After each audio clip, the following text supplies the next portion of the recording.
going to look at our movies for this week. Michael Cook is joining us now. Maybe a good time to stay inside this weekend, right? Exactly, it's going to be hot. All right, so you have Indiana Jones, a new Indiana Jones movie, and BlackBerry we're talking about today. Yes, let's talk about the new Indiana Jones movie. This is the 5th installment opening today at theaters. Of course, Harrison Ford plays the iconic Indiana Jones. Here it starts off in 1945 Germany, where he's trying to chase an artifact that has, magnificent powers. Then flashes forward to 1969. There you see him with his goddaughter, played by Phoebe Waller-Bridge. The thing that everybody is chasing is they call it the Dial of Destiny, created by an ancient Greek mathematician that may be able to predict the fissures in time, where maybe you can go back in time if you had this device. And of course, like all Indiana Jones movie, there's lots of chases, villains, one played by Mads Mikkelsen, all trying to get a hold of this device, which could potentially change the course of human history. A lot of chase scenes all throughout New York and other exotic locales throughout the world. It's great to see Harrison Ford back. This is, of course, will be the last time he probably does it. He is 80 years old, so this has been around for 40-something years. This series.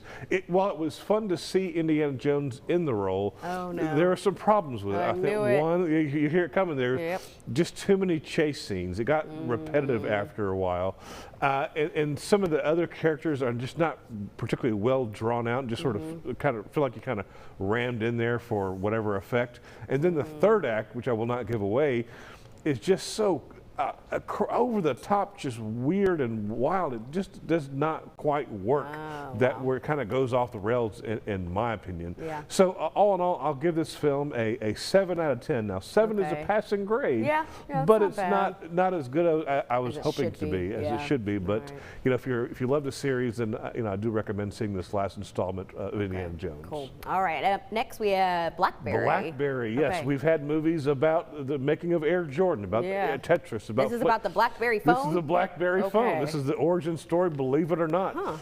It's set, starts off in 1996. You have Jay Baruchel and Matt Johnson playing two Canadian tech nerds who had this idea to create the BlackBerry, but they're on one hand maybe brilliant at tech, but they're just clueless about business, everything else. There you see the meeting with Glenn Howerton, who eventually comes on board as co-CEO, and he is just a maniac in terms of yelling at people and saying, get it done yesterday, just sort of driving it forward and helping get this BlackBerry to market.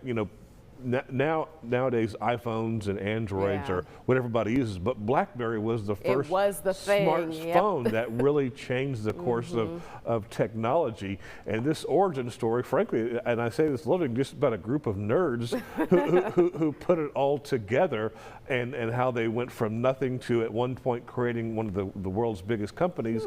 Then of course we all know where BlackBerry is now. When was the last time you saw them? I really enjoyed this movie. Glenn Howerton as one of the CEO is fantastic. Just a jerk, but a jerk who gets things done. And how these, because you already know what's going to happen to BlackBerry. Of course, but that's part of the fun of seeing how it all happens, how these guys create this device, but then get beat out by iPhone in the end. This is a very, very well done movie, very put together. I really enjoyed it. You can rent it on Amazon Prime and other streaming platforms. I give it an 8.5 out of 10. So you can stay in your own house, keep cool, and go to the movie theater. Just depends what you want to do this weekend. Perfect. Well, thank you so much. Thank you. All right.